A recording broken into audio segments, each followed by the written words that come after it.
la cohesión social. Por eso ahí hay que estar vigilantes. Asteazken goiz honetan, Iñigo Urkullu lehendakariarekin bildu zara, Gasteizen.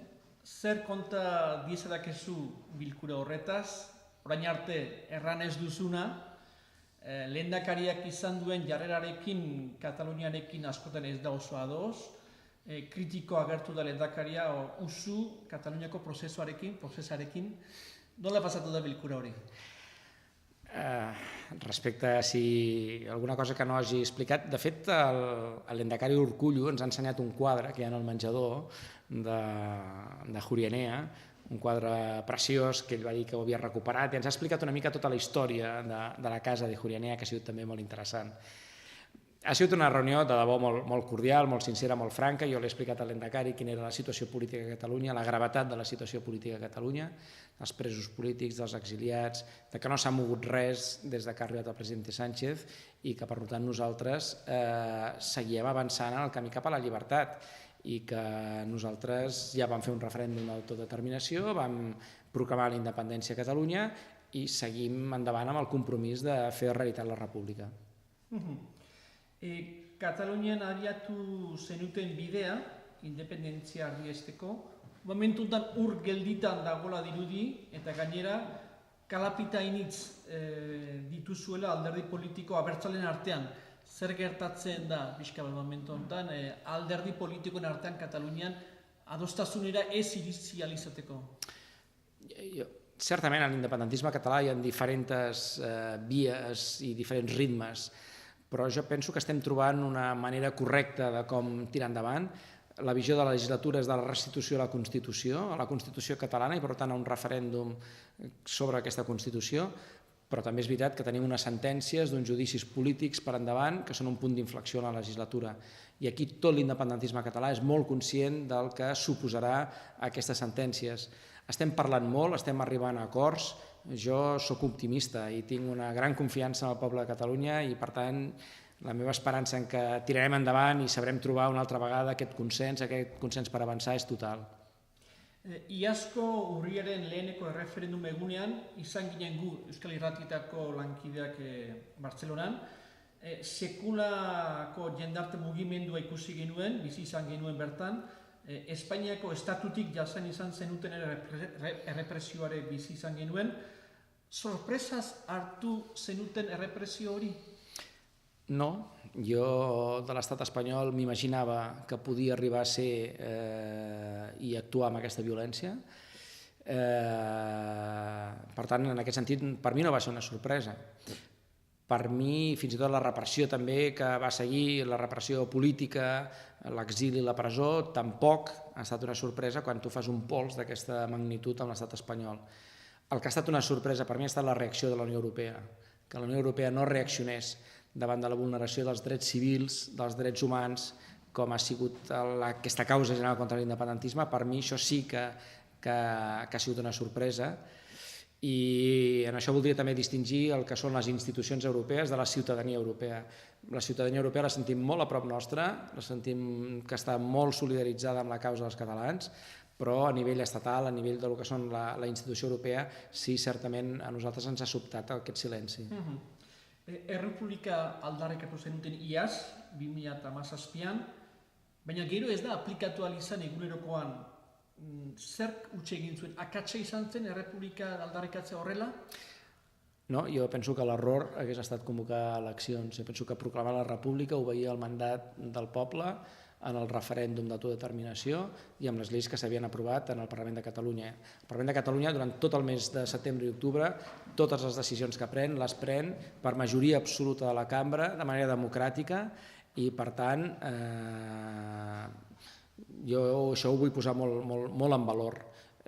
Nosaltres, si diem que fem república, és perquè es va proclamar la república i, per tant, per nosaltres aquest fet és d'un extraordinari valor. Gu ipar Euskal Herrikoak gara, bide luze hau eginda batez ere Katalunian, Espainialdeko Katalunian, 4 provintzietan. Zertan zarete momentu honetan ipar Kataluniarekin?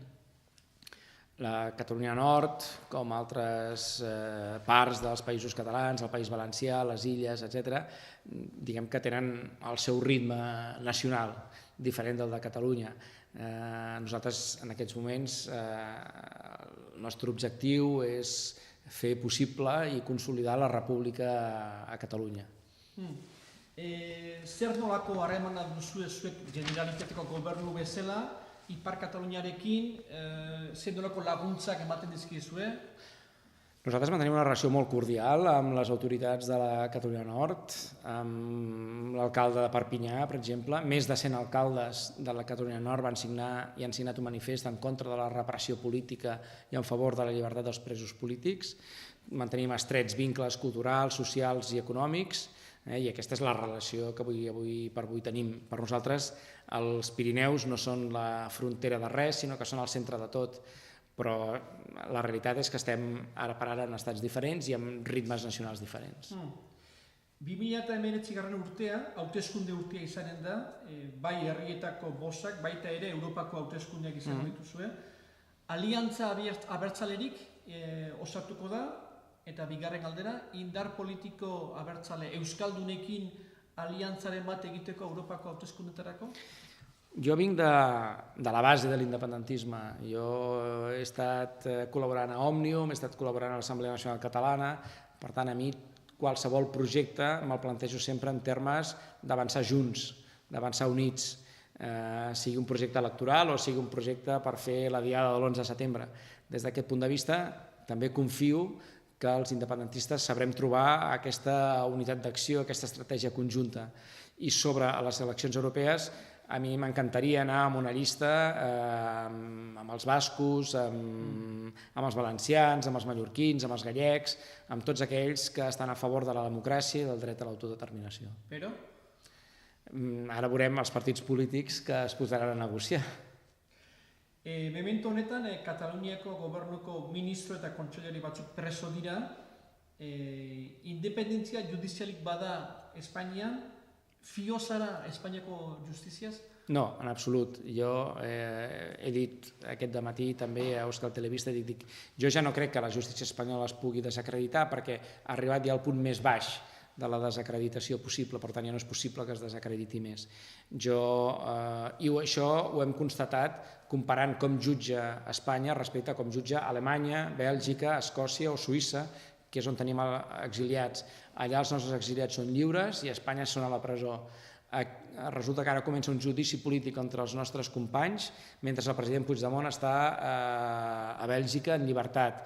S'ha construït una causa general contra l'independentisme que fa que, evidentment, anem a un judici injust des de les seves arrels i que, per tant, la meva confiança en la justícia espanyola sigui zero. Prezeski, Puigdemont aipatu duzu, Belgikan da bera, noizbait bueltatu ahal izango da Kataluniara president izaren da berriro Puigdemont? Nosaltres treballem perquè torni el president Puigdemont. El nostre objectiu com a coalició electoral era investir el president Puigdemont i continuar sent l'objectiu central de la legislatura, aconseguir investir el president Puigdemont. Arazo honen irtenbidea ikusirik Europak ez duela fitxik egin hau konpontzeko, nondik dator? Doncs vindrà de la força i de la determinació del poble de Catalunya. Pompeu Fabra, 85 anys enrere, el nostre filòleg estimat va dir els catalans només tindrem allò que ens sapiguem guanyar. Doncs estem allà mateix. Si volem la independència cal una alta dosi de sacrifici, cal molta organització i cal sobretot una determinació i una esperança. Jo la tinc en el poble de Catalunya, tinc una gran confiança i per tant penso que som al costat correcte de la història i que guanyarem. Última pregunta, ¿por qué la independencia de Catalunya? Aquesta és una molt bona pregunta, que me la fan sovint. I vostè què vol? Posar fronteres? Vol un himne? Vol una bandera? Doncs no, mirin, a mi no m'interessen ni les fronteres, ni els himnes, ni les banderes. Jo vull la independència de Catalunya per tenir una educació millor, per tenir una sanitat millor, perquè els nostres fills puguin tenir unes beques en condicions, perquè els nostres mestres puguin tenir un salari digne, perquè els nostres pensionistes tinguin les pensions assegurades, perquè tinguem les infraestructures que Catalunya necessita, és a dir, per tenir un país millor. En aquests moments el dèficit fiscal que acumula Catalunya de l'Estat és d'un 8%. Això vol dir que entre 12.000 i 14.000 milions d'euros cada any no tornen a Catalunya. Això és com si en una empresa cada any comencés amb un menys 8% de les seves vendes, no? És absolutament insostenible. Per poder, i són recursos que generem els catalans, per poder donar resposta a aquest país millor, a aquests anhels de llibertat i de tenir un país més just i més solidari, necessitem ser independents. Le pediría un saludo para nuestros oyentes de Euskal Irratiak, de su parte, si es posible. Doncs una abraçada enorme a tots els oients d'Euskal Irratiak. Estic molt content d'haver estat avui tot el dia a Euskadi. Com en el seu moment el president Aguirre va dir, sempre amb Catalunya, jo avui, més que mai, puc dir i vull dir sempre, sempre amb el poble basc. Gràcies a vosaltres. Gràcies.